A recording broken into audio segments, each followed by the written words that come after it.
नमस्कार, जय हिंद। सभी साथियों का कौशिक जीएस एकेडमी पर स्वागत है। बिहार सक्षमता परीक्षा में पूछे गए प्रश्नों पर आधारित यह 5th क्लास है। आपको बता दें कि एग्ज़ाम में लेट हो रहा है, लेकिन आपको रिवीजन छोड़ना नहीं है क्योंकि एग्ज़ाम आएगा और निकल जाएगा, इसलिए तैयारी कंटिन्यू करते रहना है। तो चलिए क्लास स्टार्ट करते हैं। पहला क्वेश्चन है, भारतीय राष्ट्रवाद का जनक किसे कहा जाता है? आपको बता दें, भारतीय राष्ट्रवाद का जनक राजा राम मोहन राय को कहा जाता है। अगला क्वेश्चन है, कन्याकुमारी का रॉक मेमोरियल किसके लिए समर्पित है? कन्याकुमारी का रॉक मेमोरियल स्वामी विवेकानंद को समर्पित है। नेक्स्ट क्वेश्चन देख लेते हैं। अगला क्वेश्चन है, स्वामी दयानंद सरस्वती का मूल नाम क्या था? स्वामी दयानंद सरस्वती का मूल नाम मूलशंकर था। क्या था? मूलशंकर। अगला क्वेश्चन है, प्रार्थना समाज की स्थापना किसकी प्रेरणा के फलस्वरूप हुई थी? तो प्रार्थना समाज की स्थापना केशव चंद्र सेन के प्रेरणा के फलस्वरूप हुई थी। नेक्स्ट क्वेश्चन है कि राजा राम मोहन राय के इंग्लैंड जाने के पश्चात किसने ब्रह्म समाज की बागडोर संभाली थी? तो ब्रह्म समाज की बागडोर रामचंद्र विद्यावागीश ने संभाली थी। नेक्स्ट क्वेश्चन है, सिक्कों पर कलमों का लिखा जाना किसने बंद करवाया था? सिक्कों पर पहले कलमा लिखे जाते थे, यह बंद करवाया था औरंगजेब ने। किसने बंद करवाया था? औरंगजेब ने। नेक्स्ट क्वेश्चन, अगला क्वेश्चन है, मुसलमानों पर लगने वाले किस कर को बाबर ने समाप्त कर दिया था? तो मुसलमानों पर लगने वाले तमगा कर को बाबर ने समाप्त कर दिया था। नेक्स्ट क्वेश्चन देख लीजिए आप कि मुबियान नामक पद शैली का विकास किसने किया था? तो मुबियान नामक पद शैली का विकास बाबर ने किया था। किसने किया था? बाबर ने किया था। नेक्स्ट क्वेश्चन है कि हुमायूं जीवन भर लड़खड़ाता रहा और लड़खड़ाते हुए जान दे दी, यह किसने कहा था? ये कहा था लेन पुल ने। किसने कहा था? लेन पुल ने। नेक्स्ट क्वेश्चन है कि नुसरत शाह को पराजित करने के पश्चात शेर खां ने कौन सी उपाधि धारण की थी? तो शेर खां ने हजरत आला की उपाधि धारण की थी। किसकी? हजरत आला की। मौर्यों ने मौर्य साम्राज्य की स्थापना किसने की थी? तो चंद्रगुप्त मौर्य ने की थी। किसने? चंद्रगुप्त मौर्य ने। मौर्य साम्राज्य में प्रचलित मुद्रा का नाम क्या था? तो इसके मुद्रा का नाम था पन, जो मौर्य साम्राज्य में प्रचलित था। अशोक का उत्तराधिकारी कौन था? तो अशोक का उत्तराधिकारी कुणाल था। कौन था? कुणाल। नेक्स्ट क्वेश्चन है कि मुद्रा राक्षस का लेखक कौन था? तो मुद्रा राक्षस का लेखक विशाखादत्त था। कौन था? विशाखादत्त। वह व्यक्ति कौन है जिसका नाम देवनाम प्रियदर्शी भी है? यह नाम था मौर्य सम्राट अशोक का। किसका नाम? मौर्य सम्राट अशोक का। नेक्स्ट क्वेश्चन है, कौटिल्य या चाणक्य किसका प्रधानमंत्री था? तो कौटिल्य या चाणक्य चंद्रगुप्त मौर्य के प्रधानमंत्री थे। सांची किस कला व मूर्ति कला का निरूपण करता है? तो सांची जो है वो बौद्ध कला का निरूपण करता है। अगला क्वेश्चन है, सम्राट अशोक की वह पत्नी कौन थी जिसने उसको प्रभावित किया था? वो थे कारुबाकी। कारुबाकी से सम्राट अशोक सबसे अधिक प्रभावित हुए थे। अशोक अपने सभी अभिलेखों में एकरूपता से किस प्रकृति का प्रयोग किया है? तो मगधी प्रकृति का प्रयोग किया गया है एकरूपता से। बिंदुसार ने विद्रोहियों को कुचलने के लिए अशोक को कहाँ भेजा था? तो बिंदुसार ने विद्रोहियों को कुचलने के लिए अशोक को तक्षशिला भेजा था। कहाँ पे? तक्षशिला। अगला क्वेश्चन है, मेगास्थनीज ने भारतीय समाज को कितनी श्रेणियों में विभाजित किया है? तो मेगास्थनीज का बुक इंडिका में भारतीय समाज को 7 श्रेणियों में क्या किया है? विभाजित किया है। अगला क्वेश्चन है, सरकारिया आयोग की स्थापना किसके संबंध में जांच के लिए हुई थी? तो ये हुआ था केंद्र राज्य संबंध का जांच के लिए। नेक्स्ट क्वेश्चन है कि केंद्र राज्य संबंधों पर विचार करने के लिए सरकारिया आयोग का गठन कब हुआ था? ये हुआ था वर्ष 1983 में। भारतीय संविधान में अवशिष्ट अधिकारों को कहाँ रखा गया है? तो ये संघीय सरकार को दिया गया है। किसे दिया गया है? संघ सरकार को दिया गया है। नेक्स्ट क्वेश्चन है, समवर्ती सूची में लिखे विषयों पर अधिनियम बनाने का अधिकार किसके पास है? ये अधिकार है राज्य और संघ दोनों के पास है। पंचायती राज विषय है राज्य सूची में। पंचायती राज किस विषय का है? तो ये राज्य सूची में विषय है। नेक्स्ट है कि भूमि सुधार किसके विषय के अंतर्गत है? तो भूमि सुधार राज्य सूची के अंतर्गत है। भारतीय संविधान में किस संविधान के परिणाम स्वरूप संपत्ति का अधिकार मूल अधिकारों की सूची से हटा दिया गया है? तो ये 44वें संविधान संशोधन द्वारा ये क्या किया गया है, हटा दिया गया है। नेक्स्ट क्वेश्चन देख लीजिए, भारत के संविधान में प्रथम संशोधन कब हुआ था? ये वर्ष 1951 में भारत के संविधान में प्रथम संशोधन हुआ था। किस संवैधानिक संशोधन अधिनियम के द्वारा सिक्किम को भारतीय राज्य प्रणाली का अभिन्न अंग बनाया गया? ये 36वें संविधान संशोधन के द्वारा इसे बनाया गया था। नेक्स्ट क्वेश्चन है, किस संविधान संशोधन अधिनियम के अंतर्गत भूतपूर्व देशी राजाओं के प्रिवी पर्स को समाप्त कर दिया गया? तो 26वां संशोधन के द्वारा ये समाप्त कर दिया गया था। नेक्स्ट क्वेश्चन देख लीजिए आप कि भारतीय संविधान के किस संशोधन के द्वारा स्पष्ट रूप से यह व्यवस्था दी गई है कि भारत के राष्ट्रपति मंत्रिपरिषद को सलाह मानने के लिए बाध्य हैं? यह है 42वें संविधान संशोधन के द्वारा। नेक्स्ट क्वेश्चन है आपके सामने कि राष्ट्रपति द्वारा लोकसभा में आंग्ल भारतीय समुदाय के 2 सदस्यों की किस अनुच्छेद के तहत मनोनीत करता है? ये अनुच्छेद है 331 के तहत मनोनीत किया जाता है। अगला क्वेश्चन देख लीजिए कि लोकसभा में आंग्ल भारतीय समुदाय के 2 सदस्यों को मनोनीत करने की शक्ति किसके पास है? ये है भारत के राष्ट्रपति के पास। किसके पास है? भारत के राष्ट्रपति के पास। नेक्स्ट क्वेश्चन है, लोकसभा में राज्यों को किस आधार पर सीटें आवंटित होती है? ये होती है जनसंख्या के आधार पर सीटें आवंटित होती है। अगला क्वेश्चन है कि वर्तमान में लोकसभा में प्रत्येक राज्य के लिए स्थानों का आवंटन आधारित है। ये 1971 के जनगणना के आधार पर ही अभी तक ये आधारित है। नेक्स्ट क्वेश्चन देख लीजिए आप कि वर्तमान में लोकसभा सदस्यों की प्रभावी संख्या कितनी है? प्रभावी संख्या 545 है। नेक्स्ट है कि जब उपराष्ट्रपति राष्ट्रपति के कार्यों को संभालता है तो उस दौरान राज्यसभा के सभापति पद पर कौन कार्य करता है? तो उस समय कार्य करता है उपराष्ट्रपति। कौन करता है? उपसभापति। कौन करता है उस समय? उपसभापति। नेक्स्ट अगला क्वेश्चन है कि राष्ट्रपति की मृत्यु पर जब उपराष्ट्रपति राष्ट्रपति का पद ग्रहण करता है तो अधिकतम 6 माह तक पद पर आसीन रहता है। कितने दिनों तक? अधिकतम 6 माह तक पद पर आसीन रहता है। अगला क्वेश्चन है, कौन सबसे कम समय के लिए उपराष्ट्रपति पद पर आसीन रहा था? तो ये बीबी गिरी सबसे कम समय के लिए उपराष्ट्रपति पद पर आसीन रहे थे। नेक्स्ट क्वेश्चन आपके सामने, उपराष्ट्रपति को प्राप्त होने वाले वेतन भत्ते राज्यसभा के सभापति के रूप में कार्य करने के लिए प्राप्त होता है ना। श्री मोहम्मद हामिद अंसारी का भारत के उपराष्ट्रपति के रूप में क्रमांक कैमा था? तो उनका क्रमांक था 12वां। कितना कैमा था? 12वां था।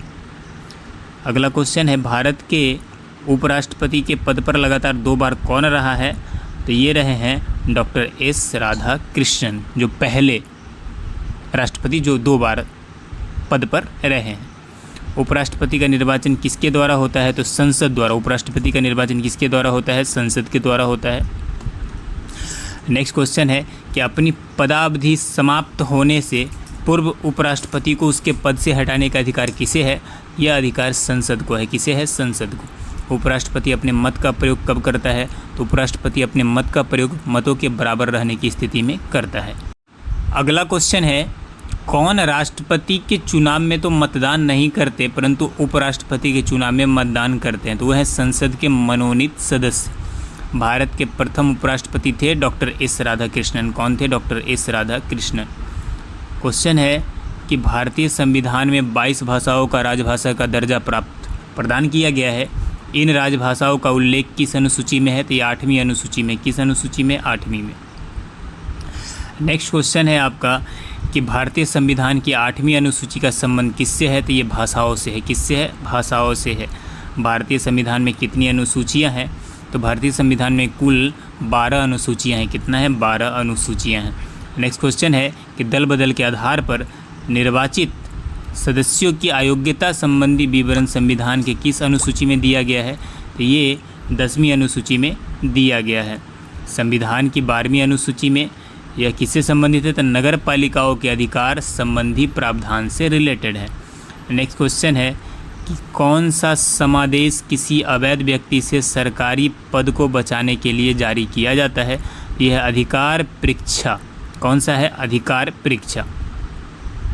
नेक्स्ट क्वेश्चन है कि संपत्ति का अधिकार एक कानूनी अधिकार है। कौन सा अधिकार है? एक कानूनी अधिकार है। भारत के संविधान के अनुसार जो संवैधानिक अधिकार है किंतु मूलभूत अधिकार नहीं है वह है क्या? संपत्ति का अधिकार।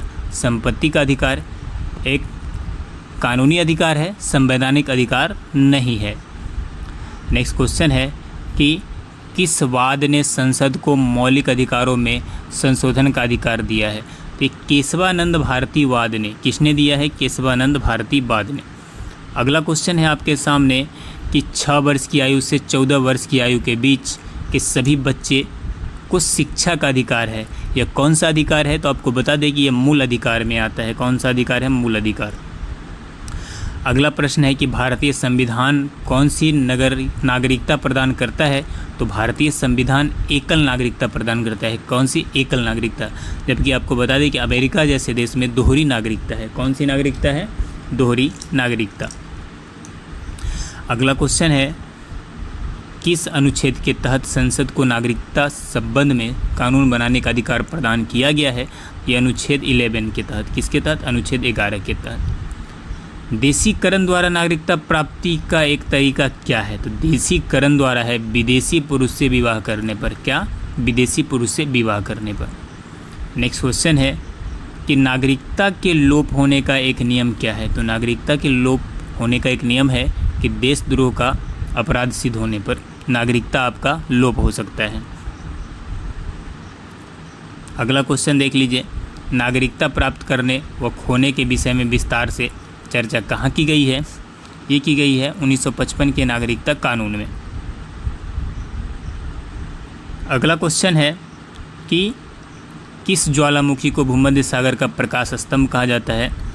तो ये कहा जाता है स्ट्रोम्बोली को। किसे कहा जाता है? स्ट्रोम्बोली को। फौसा मैग्ना है। फौसा मैग्ना क्या है? तो एक ज्वालामुखी है। क्या है? एक ज्वालामुखी। अगला है एयरबस ज्वालामुखी कहाँ स्थित है? तो एयरबस ज्वालामुखी अंटार्कटिका महाद्वीप में स्थित है। कहाँ पे? अंटार्कटिका महाद्वीप में। नेक्स्ट क्वेश्चन है कि माउंट एटना ज्वालामुखी किस द्वीप पर स्थित है? तो ये है सिसिली द्वीप पर स्थित है। विसुवियस ज्वालामुखी किस देश में है स्थित है? तो ये इटली में स्थित है। कहाँ पे? इटली में स्थित है। मोना लोआ उदाहरण है। तो मोना लोआ प्रसुप्त ज्वालामुखी का क्या है? उदाहरण है। महाबली गंगा किस देश की सबसे बड़ी नदी है? तो महाबली गंगा श्रीलंका की सबसे बड़ी नदी है। बांग्लादेश में किस नदी को पद्मा के नाम से पुकारा जाता है? तो बांग्लादेश में गंगा नदी को पद्मा के नाम से पुकारा जाता है। नेक्स्ट क्वेश्चन है कि किस नदी को तेल नदी के नाम से जाना जाता है? तो ये नाइजर नदी को तेल नदी के नाम से जाना जाता है। रूस की सर्वाधिक महत्वपूर्ण नदी कौन सी है? तो बोल्गा है।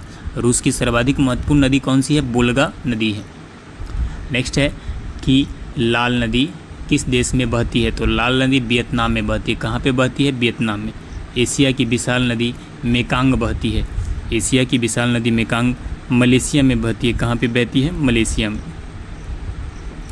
नेक्स्ट क्वेश्चन है कि विश्व का सबसे लंबा रेल मार्ग कौन सा है? तो विश्व का सबसे लंबा रेल मार्ग है ट्रांस साइबेरियन रेल मार्ग। ट्रांस साइबेरियन रेल मार्ग की कुल लंबाई है 9,932 किलोमीटर। 9,332 किलोमीटर। नेक्स्ट अगला क्वेश्चन देख लीजिए कि ट्रांस साइबेरियन रेल मार्ग कहाँ से कहाँ तक चलती है? तो ये लेनिनग्राड से व्लादिवोस्टोक तक चलती है। विश्व का सबसे व्यस्त समुद्री रास्ता कौन सा है? तो वह है उत्तरी अटलांटिक महासागर। कौन सा है? उत्तरी अटलांटिक महासागर। नेक्स्ट है कि संसार की सबसे बड़ी पोतवाहक नहर है?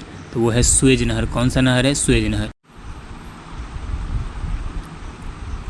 अगला क्वेश्चन है कि भारत तथा चीन के बीच सीमा बनाने वाली रेखा का क्या नाम है? इसका नाम है मैकमोहन रेखा। क्या नाम है? मैकमोहन रेखा। भारत और पाकिस्तान के बीच स्थित अंतर्राष्ट्रीय सीमा को किस नाम से जाना जाता है? इसे ड्यूरेंट रेखा के नाम से जाना जाता है। अगला क्वेश्चन है कि भारत की सबसे लंबी स्थलीय सीमा किस देश के साथ है? तो भारत की सबसे लंबी स्थलीय सीमा है आपका बांग्लादेश के साथ। भारत की सबसे छोटी स्थलीय सीमा किस देश के साथ है? तो ये है अफगानिस्तान के साथ। किस देश के साथ है? अफगानिस्तान के साथ है। अगले क्वेश्चन की तरफ चलते। अगला क्वेश्चन देख लीजिए कि भारत के किस राज्य में थार मरुभूमि स्थित है? तो राजस्थान में थार मरुस्थल है। भारत का मानक समय कितने डिग्री देशांतर पर आधारित है? तो ये 82 डिग्री 36 मिनट देशांतर पर आधारित है। अगला क्वेश्चन है कि पूर्वी घाट के सर्वोच्च शिखर का नाम क्या है? तो पूर्वी घाट के सर्वोच्च शिखर का नाम है महेंद्रगिरी। पूर्वी घाट एवं पश्चिमी घाट पर्वत श्रेणियों का सम्मिलित स्थल है, तो वह है नीलगिरी की पहाड़ी का है, नीलगिरी की पहाड़ी। नेक्स्ट क्वेश्चन है, भारत के सबसे दक्षिणी भाग में स्थित पहाड़ी का क्या नाम है? तो इसका नाम है कार्डेमम की पहाड़ी। कार्डेमम पहाड़ी कहाँ स्थित है? तो ये केरल में स्थित है। कहाँ पे स्थित है? केरल में स्थित है। नेक्स्ट क्वेश्चन है कि छोटा नागपुर पठार की सबसे ऊंची पर्वत चोटी कौन सी है? तो पारसनाथ है। गिरनार पहाड़ियाँ कहाँ स्थित है? बताइए। गिरनार पहाड़ी बिहार में स्थित है। कहाँ पे स्थित है? बिहार में। गुरु शिखर पर्वत चोटी किस राज्य में स्थित है? तो ये राजस्थान में स्थित है। सेवराय पहाड़ियाँ कहाँ स्थित है? सेवराय पहाड़ियाँ तमिलनाडु में स्थित है। कहाँ पे स्थित है? तमिलनाडु। नेक्स्ट क्वेश्चन है कि छोटा नागपुर का पठार किस प्रकार का है? तो छोटा नागपुर का पठार एक संप्राय भूमि है। क्या है? एक संप्राय भूमि। पार भूमि कहाँ पाई जाती है? तो पार भूमि छोटा नागपुर में पाई जाती है। कहाँ पे? छोटा नागपुर में। नेक्स्ट है कि महाराष्ट्र और कर्नाटक में पश्चिमी घाट को किस नाम से जाना जाता है? तो इसे सह्याद्री के नाम से जाना जाता है।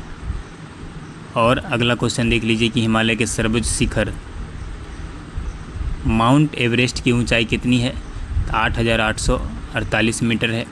1932 में पूना समझौता महात्मा गांधी व किसके बीच हुआ था? तो वी.आर. अम्बेडकर के बीच में हुआ था। अगला क्वेश्चन है कि विशुद्ध गांधीवादी तरीके से लड़ा गया पहला आदिवासी अहिंसक विद्रोह था। कौन था? तो ताना भगत विद्रोह था। कौन था? ताना भगत विद्रोह। आंदोलन महात्मा गांधी के नेतृत्व में चलाया गया चंपारण का नील सत्याग्रह कब चलाया गया? 1917 था। तो नील उत्पादक कृषकों द्वारा तिनकठिया प्रथा के विरोध में यह चलाया गया था। नेक्स्ट है कि बिरसा मुंडा का कार्य क्षेत्र कौन सा है? तो बताइए। यह है रांची। कौन सा है? रांची।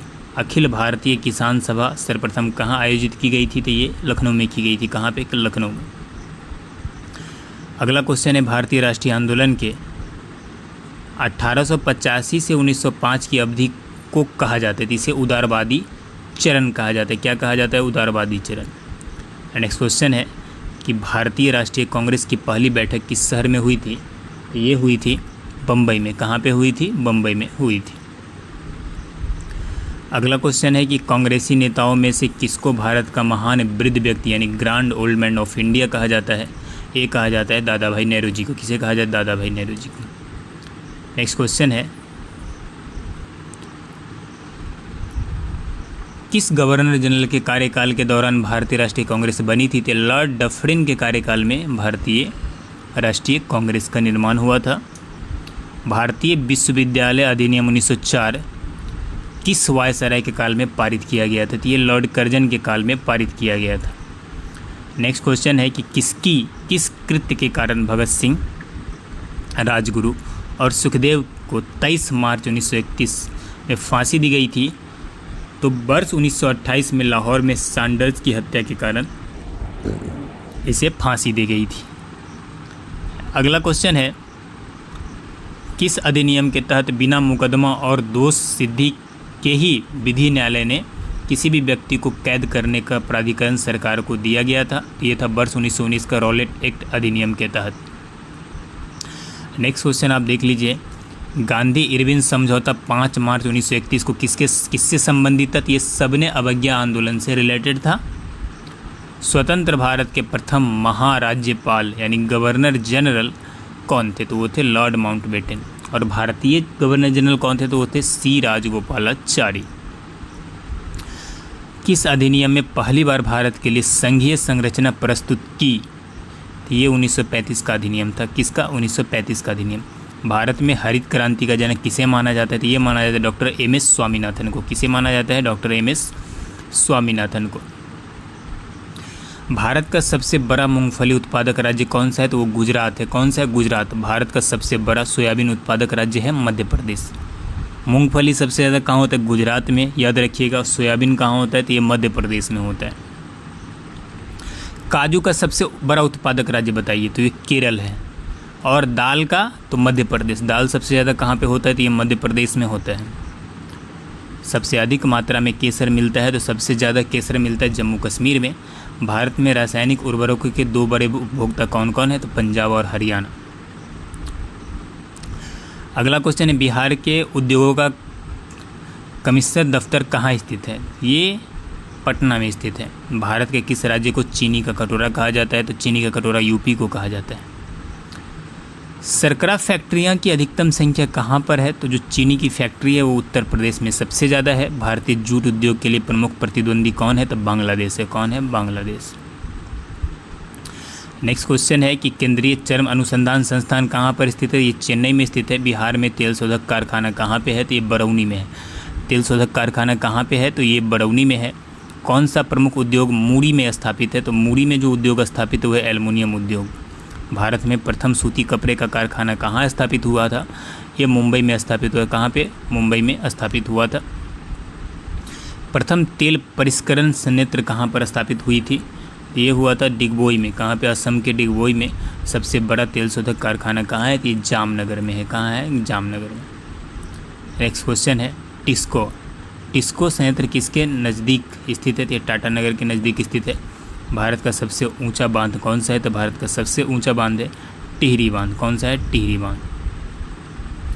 अगला क्वेश्चन है भारत का सबसे लंबा बांध कौन सा है? तो वह है हीराकुंड बांध। नागार्जुन सागर बांध किस नदी पर बना है? तो ये कृष्णा नदी पर आंध्र प्रदेश में बना है। हीराकुंड बांध किस नदी पर बनाया गया है? तो हीराकुंड बांध महानदी उड़ीसा में है। टिहरी बांध किस नदी पर स्थित है? तो ये भागीरथी नदी उत्तर प्रदेश में स्थित है। और लक्ष्मीबाई सागर बांध किस नदी पर है? तो ये है आपका बेतवा उत्तर प्रदेश में। विधानसभा अध्यक्ष का चुनाव कौन करता है? तो विधानसभा अध्यक्ष का चुनाव विधानसभा के सदस्य करता है। कौन करता है? विधानसभा के सदस्य करता है। अगला क्वेश्चन देख लीजिए कि अस्थायी विधानसभा अध्यक्ष यानी प्रोटेम स्पीकर की नियुक्ति कौन करता है? तो राज्यपाल करता है। और नेक्स्ट क्वेश्चन है कि विधानसभा अध्यक्ष को उसके पद की शपथ कौन दिलाता है? तो ये दिलाता है, शपथ ग्रहण की आवश्यकता नहीं है उसकी, है ना। और विधानसभा अध्यक्ष यानी स्पीकर अपना त्यागपत्र किसको देगा? तो ये देंगे अपना त्यागपत्र विधानसभा के उपाध्यक्ष को। अगला क्वेश्चन है कि विधानसभा अध्यक्ष को किस प्रकार का पद से हटाया जा सकता है? विधानसभा अध्यक्ष को विधानसभा के सदस्यों द्वारा साधारण बहुमत से भी उन्हें क्या किया जा सकता है? हटाया जा सकता है। राज्य की कार्यपालिका शक्ति किसमें निहित होती है? ये राज्यपाल में निहित होती है। किसमें? राज्यपाल में निहित होती है। नेक्स्ट क्वेश्चन है राज्य सरकार के कार्यकारी अध्यक्ष कौन होते हैं? तो राज्य सरकार के जो कार्यकारी अध्यक्ष होते हैं वो राज्यपाल होता है। भारतीय राज्यों में राज्यपाल की नियुक्ति कौन करता है? तो वो राष्ट्रपति करता है। कौन करता है? राष्ट्रपति करता है। नेक्स्ट क्वेश्चन, राष्ट्रपति किसकी सलाह पर किसी राज्य के राज्यपाल की नियुक्ति करते हैं? तो ये प्रधानमंत्री की सलाह पर करते हैं। राज्य सरकार का संवैधानिक प्रमुख कौन होता है? तो वो राज्यपाल होता है। कौन होता है? राज्यपाल होता है। सामान्य रूप से राज्यपाल का कार्यकाल कितना होता है बताइए? तो 5 वर्ष होता है। भारत सरकार का सर्वोच्च शासकीय अधिकारी कौन है? तो भारत के मंत्रिमंडलीय सचिव है। कौन है? भारत के मंत्रिमंडलीय सचिव। नेक्स्ट है कि मुख्य सतर्कता आयुक्त की नियुक्ति कौन करता है? तो वो करता है राष्ट्रपति। और भारत के संपरीक्षा एवं लेखा प्रणालियों का प्रधान कौन होता है? तो वो होता है भारत के नियंत्रक एवं महालेखा परीक्षक।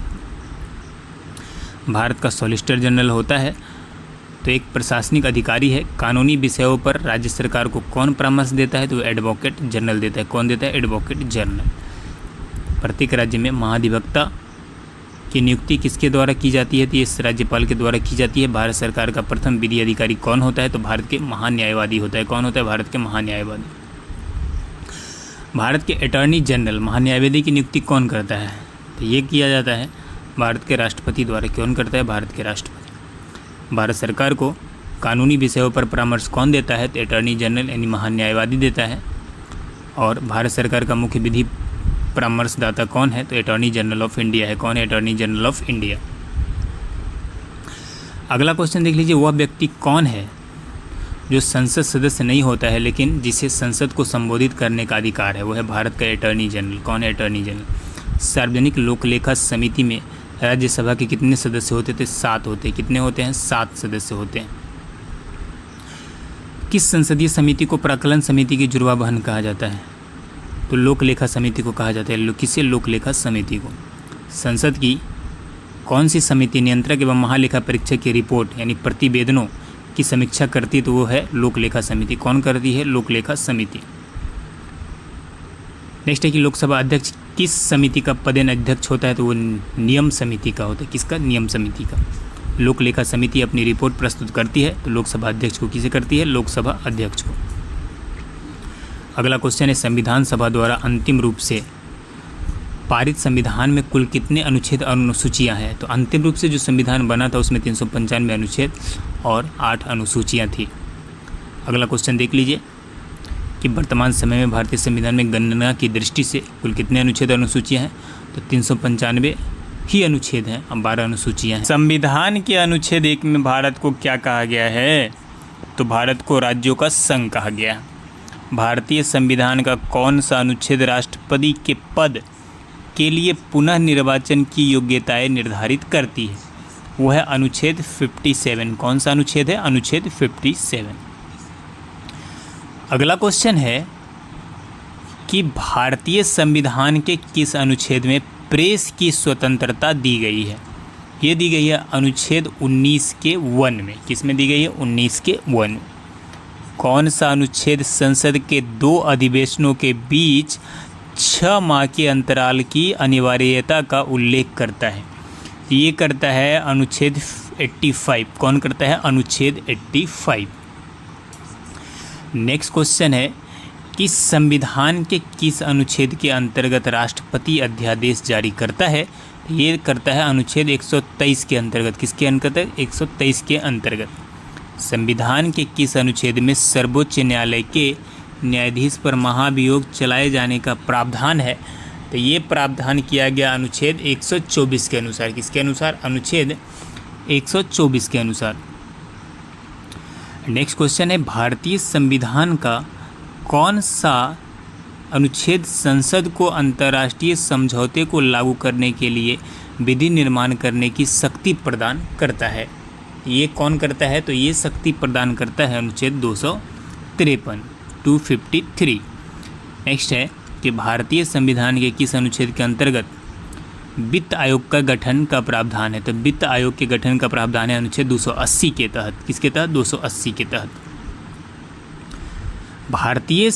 नेक्स्ट क्वेश्चन है कि भारतीय संविधान में राज्य के नीति निर्देशक तत्व ग्रहण किए गए हैं, ये कहाँ से लिए गए हैं, तो ये आयरलैंड के संविधान से लिया गया। भारतीय संविधान के किस अनुच्छेद में राज्य के नीति निर्देशक तत्वों का उल्लेख है, तो ये है अनुच्छेद 36 से 51 के बीच में इसका उल्लेख है। अगला क्वेश्चन है भारतीय संविधान का कौन सा समाजवादी व्यवस्था स्थापित करने की प्रेरणा देता है, तो ये देता है नीति निर्देशक तत्व। कौन देता है, नीति निर्देशक तत्व। भारतीय संविधान में राज्य के नीति निर्देशक सिद्धांतों को शामिल करने के पीछे मुख्य उद्देश्य क्या था, इसका मुख्य उद्देश्य था कल्याणकारी राज्य की स्थापना करना। क्या करना, कल्याणकारी राज्य की स्थापना करना। अगला क्वेश्चन है संविधान में कल्याणकारी राज्य का आदेश दिया जाता है नीति निर्देशक तत्वों में। कब दिया जाता है, नीति निर्देशक तत्वों में। चंद्र ग्रहण का कारण है, चंद्र ग्रहण का क्या कारण है, सूर्य एवं चंद्रमा के बीच पृथ्वी का आ जाना ही चंद्र ग्रहण का क्या होता है, कारण होता है। अगला क्वेश्चन है कि चंद्र ग्रहण घटित होता है, तो ये होता है पूर्णिमा के दिन। किस दिन। अगला क्वेश्चन है कौन से ग्रह के सर्वाधिक प्राकृतिक उपग्रह अथवा चंद्र हैं, वो शनि है। कौन सा है, शनि। सूर्य के बाह्यतम परत को कहते हैं, सूर्य के बाह्यतम परत को क्रीट या कोरोना कहा जाता है। नेक्स्ट क्वेश्चन देख लीजिए कि यदि पृथ्वी का अक्ष इसकी कक्षा के समतल के अनुलंब होता है तो क्या एक घटित नहीं होता है, तो होता है उत्तरी ध्रुव हमेशा अंधेरे में रहेगा। महाद्वीप कैसे अलग हुए हैं, तो विवर्तनिक क्रिया से महाद्वीप क्या हुए हैं, अलग हुए हैं। दुनिया का नवीनतम देश कौन सा है, तो वो दक्षिणी सूडान गणतंत्र है। सन सिटी अवस्थित है, तो सन सिटी दक्षिण अफ्रीका में अवस्थित है।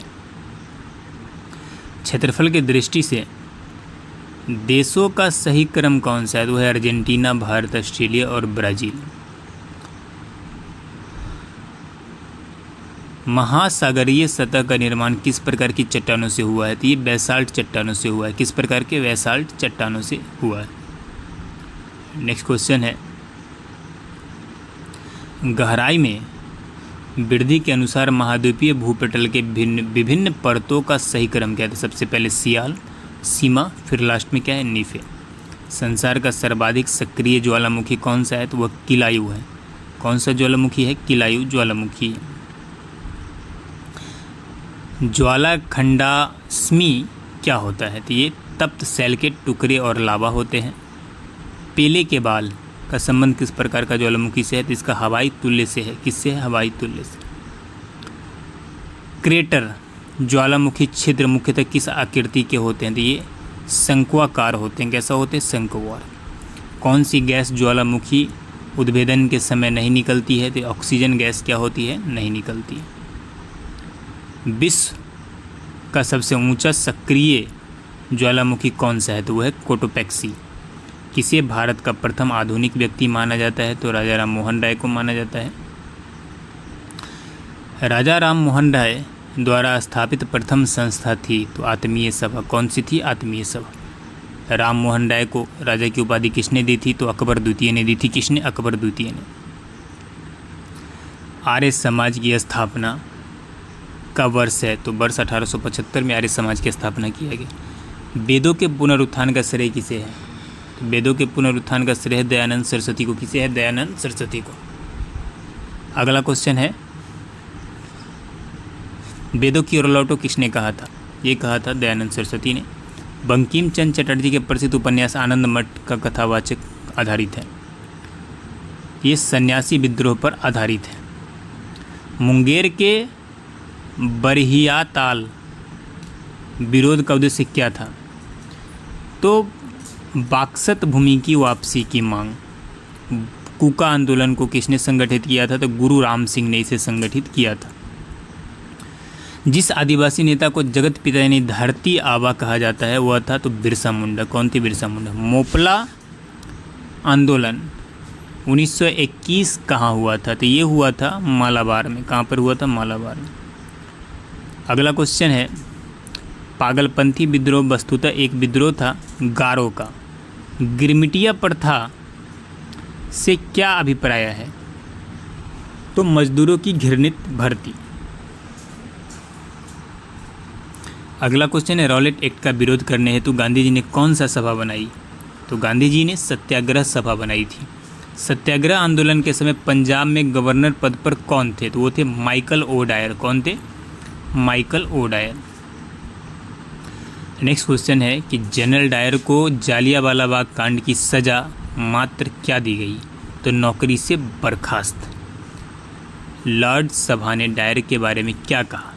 तो ब्रिटिश साम्राज्य का शेर कहा था। क्या कहा था? ब्रिटिश साम्राज्य का शेर। ब्रिटिश अखबारों ने डायर को किस प्रशंसा से नवाजा? ब्रिटिश साम्राज्य का रक्षक कह के नवाजा। 1940 में बनी अंतरिम सरकार में राजेंद्र प्रसाद के पास कौन सा विभाग था? तो खाद्य एवं कृषि विभाग था। नेक्स्ट क्वेश्चन है कि वर्ष 1939 में कांग्रेस छोड़ने के पश्चात सुभाष चंद्र बोस ने किस दल की स्थापना की थी? तो फॉरवर्ड ब्लॉक की स्थापना की थी। किसकी? फॉरवर्ड ब्लॉक की। 1946 में गठित अंतरिम कैबिनेट की अध्यक्षता किसने की? जवाहरलाल नेहरू ने की थी। किसने की थी? जवाहरलाल नेहरू ने। किसने प्रसिद्ध चिटगांव शस्त्रागार ढाबे को आयोजित किया था? तो ये किया था सुरेश सेन ने। किसने किया था? सुरेश सेन ने। हंटर आयोग की नियुक्ति की गई थी। तो हंटर आयोग की नियुक्ति जालियांवाला बाग हत्याकांड के बाद की गई थी। अगला क्वेश्चन है, भारत के विभाजन का बाल्कन प्लान उपज था लॉर्ड माउंटबेटन के मस्तिष्क का। किस भारतीय राष्ट्रीय आंदोलन का शीर्ष गीता वंदे मातरम? स्वदेशी आंदोलन का शीर्ष गीत बना था वंदे मातरम। नेक्स्ट क्वेश्चन है कि अतिवादियों व उदारवादियों के पुनर्मिलन की प्रक्रिया में प्रमुख शिल्पी कौन थी? इसमें थे एनी बेसेंट थी।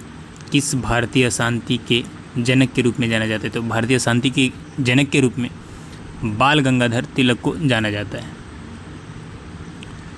नेक्स्ट क्वेश्चन है कि 1915-16 में 2 होम रूल लीग आरंभ की गई। इसका नेतृत्व तिलक एवं एनी बेसेंट ने की थी।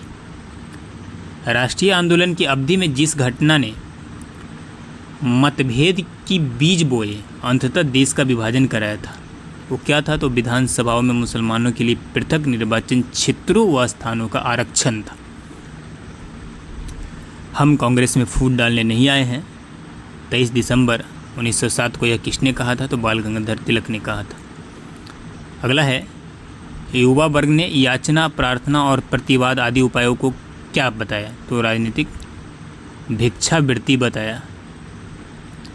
विदेशी वस्तुओं के बहिष्कार का निर्णय स्वदेशी आंदोलन की किस तिथि को लिया गया? 17 अगस्त 1905 को लिया गया था। सरकार ने छात्रों को डराने के लिए क्या लागू किया? तो कार्लाइफ सर्कुलर लागू किया था। गीता रहस्य नामक ग्रंथ किसके द्वारा लिखा गया? तो बाल गंगाधर तिलक द्वारा लिखा गया था।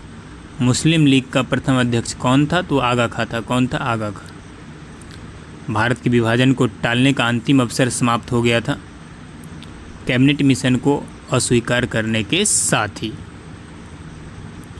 नेक्स्ट है कि 1935 के भारत अधिनियम द्वारा प्रस्तावित फेडरल यूनियन में राजसी प्रांतों को शामिल करने के पीछे अंग्रेजों का असली मंशा थी राष्ट्रवादी नेताओं के साम्राज्यवादी विरोधी सिद्धांतों को व्यर्थ करने के लिए राजाओं का इस्तेमाल करना। गोल्डन एस होल्ड नामक कविता संग्रह के रचयिता कौन थे? सरोजनी नायडू। 1935 के भारत सरकार अधिनियम की कौन सी एक विशेषता नहीं था? तो ये जो नहीं था वो है केंद्र के साथ ही राज्यों में द्वैध शासन। भारत में ब्रिटेन के सभी संवैधानिक प्रयोगों में सबसे कम समय तक चला 1909 का Indian council act. Post office के लेखक कौन है? तो पोस्ट ऑफिस के लेखक है रविन्द्रनाथ टैगोर। कौन है? रविन्द्रनाथ टैगोर। किसे इस्पात का चौकटा की संज्ञा दी गई है? तो भारतीय नागरिक सेवा यानी ICS को दी गई है। गोदान के रचनाकार कौन है? तो मुंशी प्रेमचंद। अगला क्वेश्चन है कि भारती के रचनाकार कौन है? तो मैथिली शरण गुप्त। सैडलर आयोग संबंध किससे था? तो इसका संबंध था शिक्षा से। ब्रिटिश ने भारत में प्रांतीय स्वायत्तता कब से लागू कर दी थी? ये वर्ष भारत सरकार ने 1935 से लागू कर दी थी। नेक्स्ट क्वेश्चन देख लीजिए कि भारत के स्वदेशी आंदोलन के दौरान लिखा गया गीत अमार सोनार बांग्ला ने बांग्लादेश को उसकी स्वतंत्रता संग्राम में प्रोत्साहित किया और उसे बांग्लादेश ने राष्ट्रगान के रूप में अपनाया। यह गीत किसने लिखी थी? यह रविन्द्रनाथ टैगोर ने लिखी थी। किसने? रविन्द्रनाथ टैगोर। लॉर्ड मैकाले संबंधित हैं अंग्रेजी शिक्षा से। किससे? अंग्रेजी शिक्षा से। किसने सुबह आज़ादी नामक कविता लिखी? तो फैज़ अहमद फैज़ ने लिखी। किसने? फैज़ अहमद फैज़ ने। भारत में प्रथम 3 विश्वविद्यालय कलकत्ता, मद्रास और बम्बई की स्थापना किस वर्ष में की गई थी? 1857 में की गई थी। अगला क्वेश्चन है किसने सोम प्रकाश नामक समाचार पत्र की शुरुआत किया था? ईश्वर चंद्र विद्यासागर ने। भारत में किस प्रकार की शासन व्यवस्था अपनाई गई है? तो ब्रिटिश संसदात्मक प्रणाली। नेक्स्ट क्वेश्चन है भारतीय राजनीतिक व्यवस्था में सर्वोच्च है संविधान। भारतीय संविधान के विरुद्ध होने का कारण है इसमें संघ तथा राज्यों दोनों सरकारों का संविधान है। किसका है? दोनों सरकारों का संविधान है। नेक्स्ट क्वेश्चन है कि भारतीय संविधान का अभिभावक कौन है?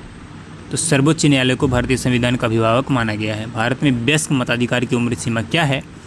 भारत में वयस्क मताधिकार की उम्र सीमा 18 वर्ष है। क्या है? 18 वर्ष। नेक्स्ट अगला क्वेश्चन है भारतीय संघीय व्यवस्था की एक विशेषता है। बताइए क्या विशेषता है? तो संविधान की सर्वोच्चता क्या है? एक विशेषता है। भारतीय संविधान में राज्य के नीति निर्देशक तत्वों की संकल्पना किस देश के संविधान पर आधारित है? ये आयरलैंड के संविधान पर आधारित है। अगला क्वेश्चन है राज्यसभा के गठन में प्रतिभा, अनुभव एवं सेवा को प्रतिनिधित्व देने में भारतीय संविधान निर्माता किस देश के से प्रभावित हुए थे? ये आयरिश गणतंत्र से क्या हुए थे? प्रभावित हुए थे। नेक्स्ट क्वेश्चन है कि संविधान के संरक्षक के रूप में सर्वोच्च न्यायालय का अधिकार विश्व के किस संविधान से लिया गया है? तो ये अमेरिका के संविधान से लिया गया। भारतीय संविधान में समवर्ती सूची किसके संविधान में ली गई है? समवर्ती सूची ली गई है ऑस्ट्रेलिया के संविधान से। भारतीय संविधान में मूल कर्तव्यों को शामिल करने का विचार किस देश के संविधान से लिया गया? ये पूर्व सोवियत संघ के संविधान से लिया गया है। भारत की संसदीय प्रणाली किससे प्रभावित है? तो इंग्लैंड के संविधान से प्रभावित है। भारत के संविधान की प्रस्तावना में प्रतिष्ठापित स्वतंत्रता, समानता और भाईचारा के आदर्शों की प्रेरणा कहाँ से मिली है? तो ये फ्रांस के क्रांति से मिली है। अगला क्वेश्चन है, संसदीय शासन प्रणाली सर्वप्रथम किस देश में विकसित हुई? तो ये ब्रिटेन में विकसित हुई। किस देश में? ब्रिटेन। भारतीय संविधान में मूल अधिकार कहाँ के संविधान से प्रेरित है? तो संयुक्त राज्य अमेरिका के संविधान से प्रेरित है। नेक्स्ट क्वेश्चन है, भारत के राष्ट्रपति की आपातकालीन शक्तियाँ किस देश की देन है? तो ये जर्मनी के बीमर संविधान की देन है। भारतीय संविधान के किस भाग में नगरपालिकाओं से संबंधित प्रावधान है? तो ये है भाग 9 के क में। अगला क्वेश्चन है, संविधान के किस भाग में नीति निर्देशक तत्वों का उल्लेख किया गया है? तो ये किया गया है चतुर्थ भाग में। संविधान के भाग 1 में किसका वर्णन है? तो संघ और उसका राज्य क्षेत्र का क्या है? वर्णन है। संविधान के किस भाग में मूल अधिकार का उल्लेख मिलता है? तो भाग 3 में मूल अधिकार का उल्लेख मिलता है। भारत के संविधान का भाग 4 किसके बारे में बताता है? तो राज्य के नीति निर्देशक सिद्धांत के बारे में बताता है। भारत में किस प्रकार की शासन व्यवस्था अपनाई गई? तो ब्रिटिश संसदात्मक प्रणाली अपनाई गई है। भारतीय राजनीतिक व्यवस्था में सर्वोच्च है संविधान। क्या सर्वोच्च है? संविधान है। भारतीय संविधान के विरुद्ध होने का कारण क्या है? तो इसमें संघ तथा राज्य दोनों सरकारों का संविधान है। भारतीय संविधान का अभिभावक कौन है? तो भारतीय संविधान का अभिभावक है सर्वोच्च न्यायालय। कौन है? सर्वोच्च न्यायालय। भारत में वयस्क मताधिकार की उम्र सीमा क्या है? तो 18 वर्ष है। कितना है? 18 वर्ष। अगला क्वेश्चन है कि भारतीय संघीय व्यवस्था की एक विशेषता क्या है? तो संविधान की सर्वोच्चता। कल्याणकारी राज्य का उद्देश्य क्या है? तो कल्याणकारी राज्य का उद्देश्य है कमजोर वर्गों के कल्याण का प्रबंध करना। अगला क्वेश्चन है कि भारत को एक गणराज्य मुख्य रूप से माना जाता है क्योंकि राज्याध्यक्ष का चुनाव होता है। क्योंकि राज्याध्यक्ष का क्या होता है? चुनाव होता है। भारतीय संविधान में समवर्ती सूची किसके संविधान से ली गई है? यह ऑस्ट्रेलिया के संविधान से ली गई है। भारत में मौलिक सार्वभौमिकता है क्योंकि संविधान की प्रस्तावना प्रारंभ होती है हम भारत के लोग शब्दों से। भारतीय संविधान की प्रस्तावना में जिन आदर्शों एवं उद्देश्यों की रूपरेखा दी गई है उनकी आगे व्याख्या की गई है मूल अधिकार, राज्यों के नीति निर्देशक सिद्धांतों एवं मूल कर्तव्यों में। नेक्स्ट है कि भारतीय संविधान के किस भाग में पंचायती राज से संबंधित प्रावधान है? तो ये भाग 9 किससे है? भाग 9 से है। भारतीय संविधान के किस भाग में नगरपालिकाओं से संबंधित प्रावधान है? तो ये भाग 9 के क में है। अगला क्वेश्चन है कि संविधान के किस भाग में ग्राम पंचायतों की स्थापना की बात कही गई है? ये भाग 4 में कही गई है। किसमें? भाग 4 में कही गई है। भारतीय संविधान के अनुच्छेदों में से कौन सा अनुच्छेद राज्य सरकारों को ग्राम पंचायतों को संगठित करने का निर्देश देता है? यह अनुच्छेद 40 क्या करता है? निर्देश देता है। संविधान की 11वीं अनुसूची में सम्मिलित है तो पंचायतों का कार्यक्रम क्या सम्मिलित है? पंचायतों का कार्यक्रम। भारतीय संविधान के किस अनुच्छेद में राज्य के नीति निर्देशक तत्वों का उल्लेख है? तो यह है अनुच्छेद 36 से 51 में। अनुच्छेद 36 से 51। भारतीय संविधान का कौन सा अंग समाजवादी व्यवस्था स्थापित करने की प्रेरणा देता है? तो ये देता है नीति निर्देशक तत्व। क्या देता है? नीति निर्देशक तत्व। नेक्स्ट है कि भारतीय संविधान में राज्य के नीति निर्देशक सिद्धांतों को शामिल करने के पीछे मुख्य उद्देश्य क्या था? तो मुख्य उद्देश्य था कल्याणकारी राज्य की स्थापना। संविधान में कल्याणकारी राज्य का आदेश दिया जाता है किसमें? नीति निर्देशक तत्वों में। नीति निर्देशक सिद्धांत है वाद योग्य नहीं है। क्या है? वाद योग्य नहीं है। नेक्स्ट है कि मूलभूत संविधान में कौन से भाग में राज्य लोक कल्याण की संकल्पना सम्मिलित की गई है? तो राज्य के नीति निर्देशक तत्व में की गई है। नेक्स्ट क्वेश्चन है संविधान का कौन सा अंश भारत के नागरिकों को आर्थिक न्याय प्रदान करने का संकेत करता है?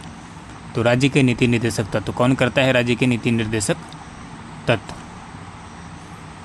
किस नीति निर्देशक सिद्धांत को प्रायः समाजवादी माना जाता है? तो ग्राम पंचायती की स्थापना को सामान्यतः क्या माना जाता है? समाजवादी माना जाता है। नेक्स्ट क्वेश्चन है कि नीति निर्देशक सिद्धांतों में से वह सिद्धांत कौन सा है जिसे गांधीवादी सिद्धांत कहा गया है? स्वशासन के प्रभावी एकलों के रूप में ग्राम पंचायत का संगठन। नीति निर्देशक तत्व का महत्व किसके लिए है? ये राज्यों के लिए। किसके लिए? राज्यों के लिए। राष्ट्रपति अपना त्यागपत्र किसे सौंपता है? राष्ट्रपति अपना त्यागपत्र उपराष्ट्रपति को सौंपता है। किसे सौंपता है? उपराष्ट्रपति को। राष्ट्रपति का रिक्त स्थान भर लिया जाना चाहिए कितने दिनों में? तो 6 माह में। भारतीय राष्ट्रपति के सर्वसम्मति से चुने जाने का अभी तक एकमात्र उदाहरण है नीलम संजीव रेड्डी। यही एक ऐसे राष्ट्रपति हुए जो सर्वसम्मति से चुने गए थे। स्वतंत्र भारत के प्रथम राष्ट्रपति किस राज्य में थे? तो ये बिहार से थे। कौन लगातार 2 बार राष्ट्रपति रहे हैं? तो डॉक्टर राजेंद्र प्रसाद लगातार 2 बार राष्ट्रपति रहे हैं।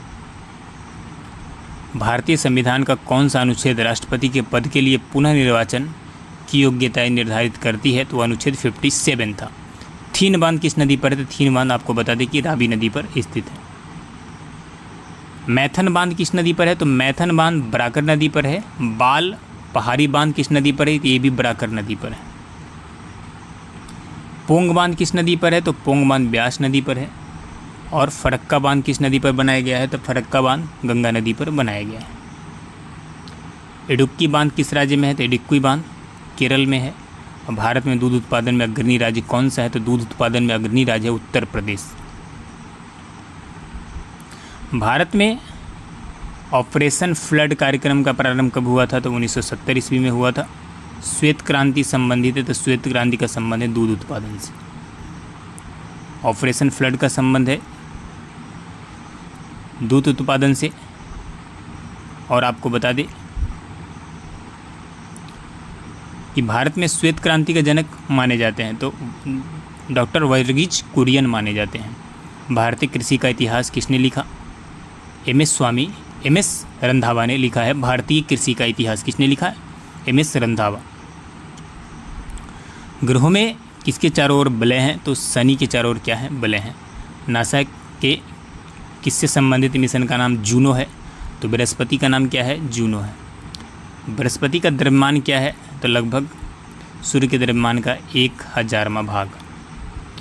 आकाश का सबसे चमकीला तारा कौन सा है? तो आकाश का सबसे चमकीला तारा है साइरस। कौन है? साइरस। हेली धूमकेतु का आवर्तकाल होता है तो 76 वर्ष। पश्चिम की ओर भ्रमण करने वाला ग्रह है अरुण। कौन सा ग्रह है? अरुण है। सौरमंडल का सबसे छोटा ग्रह कौन सा है? तो बुध है। और बोमडिला दर्रा किस राज्य में स्थित है? तो अरुणाचल प्रदेश में बोमडिला दर्रा स्थित है। नेक्स्ट क्वेश्चन देख लीजिए कि आफिल दर्रा किस पर्वत श्रेणी में स्थित है? तो काराकोरम में है।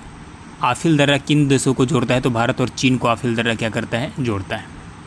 चांगला दर्रा किस को जोड़ता है? तो लद्दाख और तिब्बत को जोड़ता है चांगला दर्रा। दिहांग दर्रा अरुणाचल प्रदेश को जोड़ता है। रोहतांग दर्रा किस राज्य में है? तो ये हिमाचल प्रदेश में है। और जम्मू को श्रीनगर से कौन सा दर्रा जोड़ता है? जम्मू को श्रीनगर से पीर पंजाल जोड़ता है। कौन? पीर पंजाल। लेपुलेख दर्रा उत्तरांचल में है और माना दर्रा उत्तराखंड में है। नेक्स्ट देख लीजिए कि हिमालय में हिमरेखा किसके बीच में स्थित है? ये 4300 से 6000 मीटर के बीच में स्थित है। मिलान हिमनद किस प्रदेश में स्थित है? प्रक्षेत्र में। कुमाऊं प्रक्षेत्र में यह स्थित है। नेक्स्ट है कि ज्वेगू ग्लेशियर कहाँ स्थित है? तो ये सिक्किम नेपाल में। रीमो पुनमाह रूपल ग्लेशियर कहाँ स्थित है? ये कश्मीर में स्थित है। और हैदराबाद और सिकंदराबाद के मध्य कौन सी झील स्थित है? तो हुसैन सागर झील स्थित है। वेमनाथ झील किस राज्य में स्थित है? तो केरल में स्थित है वेमनाथ झील। वेमनाथ झील में कौन सा द्वीप स्थित है? तो वेमनाथ झील में आपको वेलिंगटन द्वीप स्थित है। भारत का सबसे छोटा राष्ट्रीय राजमार्ग NH-47 किस द्वीप पर है? तो ये वेलिंगटन द्वीप पर स्थित है। अलमुटी झील केरल की किस प्रकार की झील है? तो लैगून झील है। लोनार झील किस राज्य में स्थित है? लोनार झील महाराष्ट्र में स्थित है। विरूपाक्ष मंदिर का निर्माण किसने किया था? तो चालुक्य ने किया था। पल्लवों के 81वें रथ मिलने का स्थान है महाबलीपुरम। होयसल की राजधानी का नाम क्या है? तो होयसल की राजधानी का नाम है द्वार समुद्र। महाबलीपुरम जो एक मुख्य नगर है वह कला में किन शासकों की रुचि को दर्शाता है? तो पल्लवों की रुचि को क्या करता है? दर्शाता है। यादव सम्राटों की राजधानी कहाँ थी? तो देवगिरी थी। चोल राजाओं ने किस धर्म को संरक्षण प्रदान किया है? तो शैव धर्म को चोल राजाओं ने संरक्षण प्रदान किया है। नेक्स्ट देख लीजिए, किस संगमवासी शासक को प्रौढ़ देवराय भी कहा जाता है? तो देवराय द्वितीय को कहा जाता है। विजयनगर का वह पहला शासक कौन था जिसने बहमनियों को से गोवा छीना था? तो वो हरिहर टू था। कौन था? हरिहर टू। विजयनगर साम्राज्य की वित्तीय व्यवस्था की मुख्य विशेषता क्या थी? तो भू राजस्व। अठवन का क्या मतलब है? तो भू राजस्व विभाग।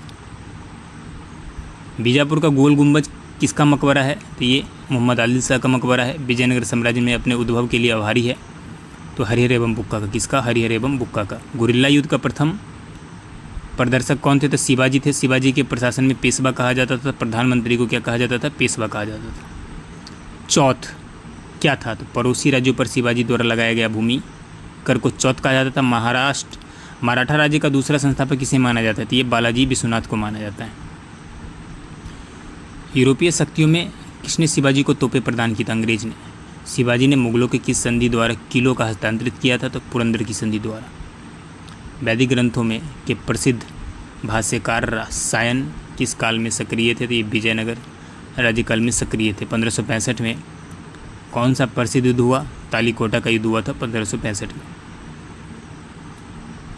कश्मीर का शासक जो कश्मीर का अकबर के नाम से जाना जाता है वो कौन है? जैनुल आबदीन। कृष्णदेव राय ने आमुक्त माल्याद काव्य की रचना किस भाषा में की थी? तो तमिल भाषा में की थी। किसमें? तमिल में।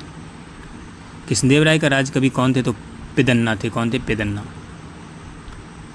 विजयनगर के किस शासक को आंध्र पितामह भी कहा जाता है? तो कृष्णदेव राय को आंध्र पितामह भी कहा जाता है। भारत में मोहम्मद गौरी ने किसको प्रथम अख्ता प्रदान किया? तो कुतुबुद्दीन ऐबक को। किसने किया? कुतुबुद्दीन ऐबक को। किस सुल्तान के काल में खलीसा भूमि अधिक पैमाने पर विकसित हुई थी? अलाउद्दीन खिलजी के काल में। सल्तनत काल के सिक्के टका, ससगनी एवं जित्तल किन धातुओं से बने होते? एक कम से चांदी और तांबा के बने होते हैं। अमीर कोही कृषि विभाग नामक एक नया विभाग किस सुल्तान द्वारा शुरू किया गया था? मोहम्मद बिन तुगलक द्वारा शुरू किया गया था। अमीर खुसरो ने किसके विकास में अग्रगामी की भूमिका निभाई? तो खरी बोली के विकास में। शिवाजी के आध्यात्मिक गुरु कौन थे? तो शिवाजी के आध्यात्मिक गुरु शंकरदेव थे। भक्ति आंदोलन की दो मुख्य धाराएं कौन सी थी? तो वह निर्गुण तथा सगुण। निर्गुण परंपराएं के सर्वाधिक प्रसिद्ध व लोकप्रिय संत कौन थे? तो कबीर और नानक थे।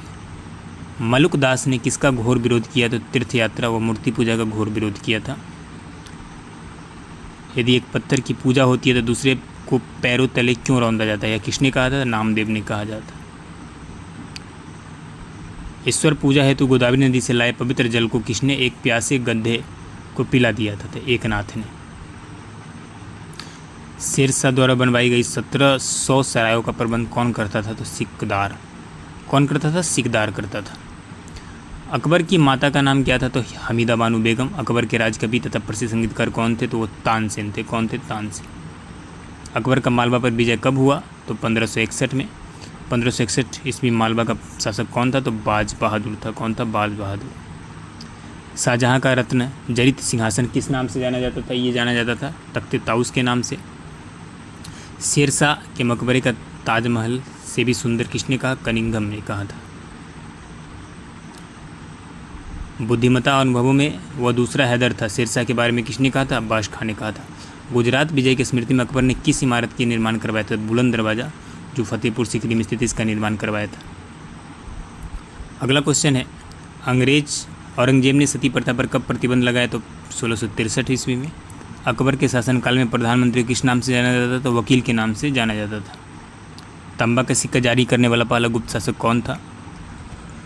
रामगुप्त था। कालिदास की कृति की गिनती विश्व की 100 प्रसिद्ध साहित्यिक कृतियों में से होती है। किसका? अभियान शाकुंतलम का। वर्तमान गणित में दशमलव प्रणाली का आविष्कार श्रेय किस युग को है?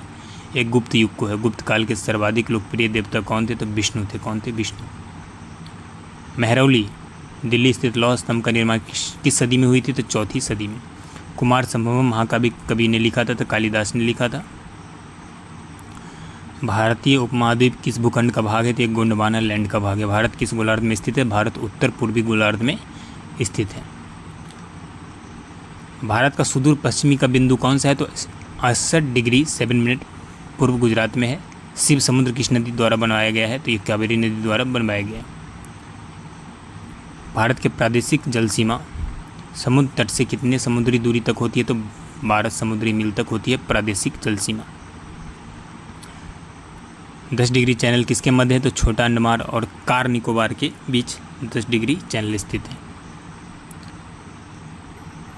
किसने उच्चतम न्यायालय के मुख्य न्यायाधीश तथा कार्यवाहक राष्ट्रपति दोनों ही पदों को सुशोभित किया है? तो ये एम हिदायतुल्लाह ने किया है। विदेशी देशों के सभी राजदूतों का कमिश्नरों के प्रत्यय किसके द्वारा प्राप्त किए जाते हैं? तो ये राष्ट्रपति के द्वारा प्राप्त किए जाते हैं। राष्ट्रपति किस विधेयक को पुनर्विचार के लिए नहीं लौटा सकता? तो धन विधेयक को नहीं लौटा सकता। राष्ट्रपति संविधान के किस अनुच्छेद के अंतर्गत अध्यादेश जारी कर सकता है? तो अनुच्छेद 123 के तहत अध्यादेश जारी कर सकता है। राष्ट्रपति द्वारा जारी अध्यादेश अधिवेशन आरंभ होने के कितने दिनों तक अधिक से अधिक एक बार में प्रभावी रह सकता है? तो 6 माह तक, 6 सप्ताह तक। संसद की कार्यवाही सूची में प्रथम विषय होता है प्रश्नकाल। क्या होता है? प्रश्नकाल होता है। कौन सी प्रथा संसदीय प्रणाली को भारत की देन है? यह है शून्यकाल। संसद के किसी सदस्य की सदस्यता तब तक समाप्त समझी जाती है यदि वह बिना सदन को स्वीकृत किए अनुपस्थित रहता है। कितना दिन तक? 60 दिन तक अनुपस्थित रहेगा तो संसद की सदस्यता उसकी क्या हो जाएगी? समाप्त हो जाएगी। संसद के वेतन का निर्णय कौन करता है? तो ये संसद करता है। संसद के कुल सदस्यों का कितना भाग वैधानिक चैम्बर की मीटिंग बुलाने के लिए आवश्यक गणपूर्ति कोरम है? तो 1/10। कितना है? 1/10। अगला है संसदीय प्रणाली किस सरकार को अन्य किस नाम से जाना जाता है? तो संघीय सरकार। कौन जनता द्वारा प्रत्यक्ष रूप से निर्वाचित सदन है? तो लोकसभा। कौन है? लोकसभा। भारत में लोकसभा किसका प्रतिनिधित्व करती है? तो भारतीय जनता का। भारतीय संविधान के किस अनुच्छेद में लोकसभा के गठन के संबंध में प्रावधान किया गया है? तो अनुच्छेद 81 और 331 में किया गया है। मूल संविधान में लोकसभा सदस्यों की संख्या कितनी निर्धारित की गई थी? तो 500 की गई थी। 31वें संवैधानिक संशोधन अधिनियम द्वारा लोकसभा की अधिकतम सदस्य संख्या कितनी निर्धारित की गई है? तो 545। लोकसभा की अधिकतम सदस्य संख्या कितनी हो सकती है? तो अधिकतम हो सकती है 552। लोकसभा और राज्यसभा में गणपूर्ति कोरम है 1/10। दोनों में क्या है? 1/10 है। राज्यसभा में गणपूर्ति कोरम के लिए निर्धारित की गई है 25। राज्यसभा को भंग करने का अधिकार किसे प्राप्त है? तो किसी को नहीं। राज्यसभा कभी भंग नहीं होता है। राज्यसभा का सभापति कौन होता है? तो उपराष्ट्रपति होता है। वह कौन सा सभा है जिसका अध्यक्ष उस सदन का सदस्य नहीं होता है? तो वह राज्यसभा है। राज्यसभा के सभापति का चुनाव कौन करता है? तो वो करता है लोकसभा एवं राज्यसभा के सभी सदस्य। कौन संसद का अस्थायी एवं उच्च सदन है? तो वह है राज्यसभा। कौन है? राज्यसभा। राज्यसभा को अस्थायी सदन कहते हैं क्योंकि इसे विघटित नहीं किया जा सकता। वर्तमान राज्यसभा के सदस्यों की अधिकतम संख्या कितनी है? 250। राष्ट्रपति द्वारा राज्यसभा में कितने व्यक्ति मनोनीत किए जाते हैं? तो 12 किए जाते हैं। जिन संघ शासित क्षेत्रों में विधानसभाएं नहीं होती है उनके प्रतिनिधि किस प्रकार चुने जाते हैं? तो विशेष निर्वाचक मंडल द्वारा चुने जाते हैं।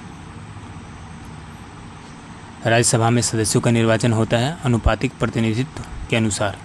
किसी संसद सदस्य की अयोग्यता के संदर्भ में निर्णय कौन करता है? तो राष्ट्रपति करता है। भारत के संचित निधि से धन निर्गम पर किसका नियंत्रण है? तो संसद का नियंत्रण है।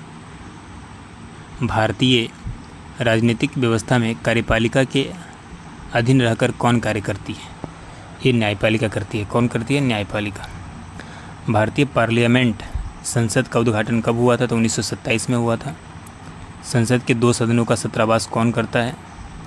तो लोकसभा अध्यक्ष करता है। एनु जनजाति कहाँ पाई जाती है? जापान में एनु जनजाति पाई जाती है। माओरी जनजाति कहाँ पाई जाती है? ये न्यूजीलैंड में पाई जाती है। सेमांग जनजाति का निवास स्थान है मलेशिया में। कहाँ पे है? मलेशिया में। न्यूजीलैंड के मूल निवासियों को किस नाम से जाना जाता है? माओरी नाम से। अफ्रीदिस जनजाति निवास क्षेत्र है पाकिस्तान में। कहाँ पे है? पाकिस्तान में। एस्किमो लोगों का ग्रीष्मकालीन निवास गृह क्या कहलाता है? इसे कहा जाता है ट्यूपिक। क्या कहा जाता है? ट्यूपिक कहा जाता है। किस प्रदेश में पिग्मी निवासी पाए जाते हैं? विश्वत रेखीय क्षेत्र में ये पाए जाते हैं, वन क्षेत्र में पाए जाते हैं। श्रीलंका में रहने वाले पिग्मी को किस नाम से जाना जाता है? बेद्दा के नाम से जाना जाता है। विश्व के किस महाद्वीप में आदिम जातियों का सर्वाधिक जनसंख्या पाई जाती है अफ्रीका में पाई जाती है। कहाँ पे? अफ्रीका में। यूर्त किस जनजाति का घर है? तो खिरगिज का घर है। पिग्मी निवासी अफ्रीका के। कहाँ के? अफ्रीका के।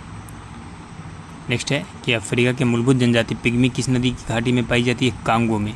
सर्वाधिक प्रवासी जनसंख्या पाई जाती है तो संयुक्त राज्य अमेरिका और कनाडा में। संयुक्त राष्ट्र संघ के अनुसार विश्व की जनसंख्या लगभग 6 अरब कब हुई? तो 12 अक्टूबर 1999 को। विश्व की किस देश में मुसलमानों की संख्या सर्वाधिक है? तो इंडोनेशिया में मुसलमानों की संख्या क्या है? सर्वाधिक। जनसंख्या के अध्यक्ष कहते हैं, अध्ययन को क्या कहा जाता है? जनांकिकी कहा जाता है, डेमोग्राफी। कुल जनसंख्या को उपलब्ध कृषि योग्य भूमि के क्षेत्रफल से विभाजित करने पर मिलता है तो कृषि घनत्व। क्या मिलता है? कृषि घनत्व। किस देश के लगभग 97% जनसंख्या उसके लगभग 3% भूभाग पर निवास करती है? ऑस्ट्रेलिया है। पृथ्वी अपनी धुरी पर घूमती है 23 घंटा 56 मिनट 4 सेकंड में। पृथ्वी पर दिन रात की अवधि मानी जाती है भूमध्य रेखा पर, समान होती है कहाँ? भूमध्य रेखा पर। नेक्स्ट है इक्विनॉक्स का तात्पर्य है वह तिथि जब दिन और रात समान अवधि के होते हैं। दक्षिणी गोलार्ध में सबसे लंबा दिन होता है 22 दिसंबर को। कब होता है सबसे लंबा दिन? 22 दिसंबर को। पृथ्वी के उपग्रहों की संख्या कितनी है? 1 है। 21 जून को दिन का प्रकाश उत्तरी ध्रुव पर दिखाई देता है 12 घंटे। कितना देर? 12 घंटे। नेक्स्ट है कि ग्लोब से पृथ्वी सूर्य के परितः अपनी कक्षा में लगभग किस गति से चक्कर लगाती है? 1 डिग्री प्रतिदिन। पृथ्वी के भ्रमण की गति है 27 किलोमीटर प्रति मिनट। भूमध्य रेखा पर पृथ्वी का व्यास लगभग है 12,800 किलोमीटर। पृथ्वी उपसौर स्थिति किस महीने होती है? जनवरी में उपसौर होती है। कब से? जनवरी में। तारे पूर्व से पश्चिम की किस कारण ज़्यादा दिखते हैं? तो पृथ्वी पश्चिम से किधर घूमती है? पूर्व की तरफ घूमती है। किसे ब्लू प्लैनेट कहा जाता है? पृथ्वी को ब्लू प्लैनेट कहा जाता है। नेक्स्ट है कि किस दक्षिण एशियाई देश में सबसे अधिक जनसंख्या घनत्व है? तो भारत में। सर्वाधिक जनसंख्या घनत्व वाला महाद्वीप कौन सा है? तो ये एशिया महाद्वीप है। न्यूनतम जनसंख्या घनत्व वाला महाद्वीप कौन सा है? तो ये ऑस्ट्रेलिया है। माल्थस के अनुसार जनसंख्या कितने वर्षों में दोगुनी हो जाती है? तो 25 साल में क्या हो जाती है? दोगुनी हो जाती है। किस देश में जनसंख्या वृद्धि सर्वाधिक है? तो बांग्लादेश में। किस प्रजाति के सदस्यों की संख्या सर्वाधिक है? तो मंगलोइड की सर्वाधिक है। जोग या गरसोप्पा जलप्रपात किस नदी पर है? तो ये यहाँ पर शरावती नदी पर। जोग जलप्रपात किस राज्य में स्थित है? कर्नाटक राज्य में स्थित है। भारत का सबसे ऊंचा जलप्रपात कौन सा है? तो जोग जलप्रपात है। जोग जलप्रपात का नया नाम क्या है? तो महात्मा गांधी जलप्रपात। एशिया का सबसे बड़ा जलप्रपात कौन सा है? तो हुंडरू जलप्रपात है। भारत का दूसरा सबसे ऊंचा जलप्रपात कौन सा है? तो एना जलप्रपात है। कौन सा? एना। शिव समुद्रम जलप्रपात किस नदी पर? तो कावेरी नदी पर है। गौतम धारा जेन्हा जलप्रपात किस नदी पर स्थित है? तो रारू नदी पर स्थित है। गौतम धारा जलप्रपात किस राज्य में? तो झारखंड में है। एना जलप्रपात किस नदी पर स्थित है? एना नदी पर स्थित है। एना जलप्रपात किस स्थान पर स्थित है? यह महाबलेश्वर में स्थित है। पाइकारा जलप्रपात कहाँ स्थित है? नीलगिरी क्षेत्रों में स्थित है। देख लीजिए पाइकारा जलप्रपात किस नदी पर है? तो पाइकारा नदी पर है। सांची का स्तूप किसने बनवाया था? अशोक ने बनवाया था। किसने बनवाया था? अशोक ने बनवाया था। पाटलिपुत्र किस शासक ने सर्वप्रथम अपनी राजधानी बनाया था? चंद्रगुप्त मौर्य ने। और नेक्स्ट देख लीजिए कि पाटलिपुत्र में स्थित चंद्रगुप्त का महल मुख्यतः बना था तो ये लकड़ी का बना था। अशोक ने बौद्ध होते हुए भी हिंदू धर्म में आस्था नहीं छोड़ी, इसका प्रमाण है देवनाम प्रिय की उपाधि। अशोक के शिलालेखों को पढ़ने वाला प्रथम अंग्रेज कौन था? वो था जेम्स प्रिसेप। किस गुप्त शासक ने सर्वप्रथम सिक्के जारी किए? चंद्रगुप्त प्रथम ने सर्वप्रथम सिक्के जारी किए। कौन सा राजवंश हुनों के आक्रमण से अत्यंत विचलित हुआ? तो गुप्त वंश था। अजंता गुफाओं की सरीखी जैसी गुफाएं मध्य प्रदेश में कहाँ है? तो ये बाघ धार में स्थित है। गुप्त वंश ने किस अवधि में शासन किया था? तो 1919 से 500 में। बाल विवाह किस प्रथा पर आरंभ हुई? तो गुप्त काल में आरंभ हुई। यूरोपीय भाषा में अनुवादित प्रथम भारतीय ग्रंथ कौन सा है? तो कुमार संभव। सती प्रथा का पहला उल्लेख कहाँ से मिलता है? तो एरन अभिलेख से मिलता है। मिहिर कुल का संबंध था, तो मिहिर कुल का संबंध है हुनों से। गुप्त राजा जिसने विक्रमादित्य की पदवी ग्रहण की थी वो था चंद्रगुप्त द्वितीय। कौन था? चंद्रगुप्त द्वितीय। गुप्त काल में उत्तर भारतीय व्यापार किस पत्तन से संचालित होता था? तो ताम्रलिप्ति से संचालित होता था। गुप्त शासकों द्वारा जारी किए गए चांदी के सिक्के कहलाते थे, तो इसे रूपक कहा जाता था। क्या कहा जाता? रूपक। किस गुप्त शासक को नालंदा विश्वविद्यालय का संस्थापक माना जाता है? तो कुमार गुप्त को माना जाता है। हड़प्पा संस्कृति की जानकारी का मुख्य स्रोत है? तो पुरातात्विक खुदाई। क्या है? पुरातात्विक खुदाई। सिंधु घाटी के निवासियों की सभ्यता को जानने का मूल स्रोत है, वहाँ पाए गए हैं बर्तन, जेवर, हथियार और औजार। भारत में चांदी की उपलब्धता का प्राचीनतम साक्ष्य मिलते हैं हड़प्पा संस्कृति से। कहाँ से? हड़प्पा संस्कृति से। हड़प्पा में मिट्टी के बर्तनों पर सामान्यतः किस रंग का उपयोग होता है? लाल का। मूर्ति पूजा का आरंभ कब से माना गया है? तो पूर्व आर्य से माना गया है। विशाल स्नानागार की पुरातत्व स्थल से पाया जाता है तो मोहनजोदड़ो से। भारत में सचिव का पद किसके द्वारा निर्मित किया गया है? तो भारत सरकार अधिनियम 1858 के द्वारा निर्मित किया गया है। किस अधिनियम में कलकत्ता सर्वोच्च न्यायालय की स्थापना का प्रावधान किया गया था? रेगुलेटिंग एक्ट 1773 में। अगला क्वेश्चन है, किस अधिनियम में भारतवासियों को अपने देश के प्रशासन में कुछ हिस्सा लेना संभव बनाया? तो 1833 चार्टर एक्ट। किस अधिनियम के अंतर्गत भारतीय विधान परिषद को बजट पर बहस करने की शक्ति प्राप्त हुई? तो भारत परिषद अधिनियम 1892 में प्राप्त हुई। अगला क्वेश्चन है, 1942 में भारतीय संविधान सभा के प्रथम दिन के अधिवेशन की अध्यक्षता किसने की थी? तो सच्चिदानंद सिन्हा ने की थी, जिन्हें अस्थायी अध्यक्ष बनाया गया था। स्वतंत्र भारत की संविधान सभा के अध्यक्ष कौन थे? तो वो थे डॉक्टर राजेंद्र प्रसाद। कौन थे? डॉक्टर राजेंद्र प्रसाद। यहीं पे क्लास अपना समाप्त करते हैं। बिहार सक्षमता परीक्षा से रिलेटेड कोई भी अपडेट सबसे पहले हमारे चैनल के माध्यम से आपको दिया जाता है। अगर आप अभी तक हमारे चैनल पर नए हैं तो हमारे चैनल को सब्सक्राइब कर लीजिए। चलिए मिलते हैं नेक्स्ट क्लास में, तब तक के लिए जय हिंद।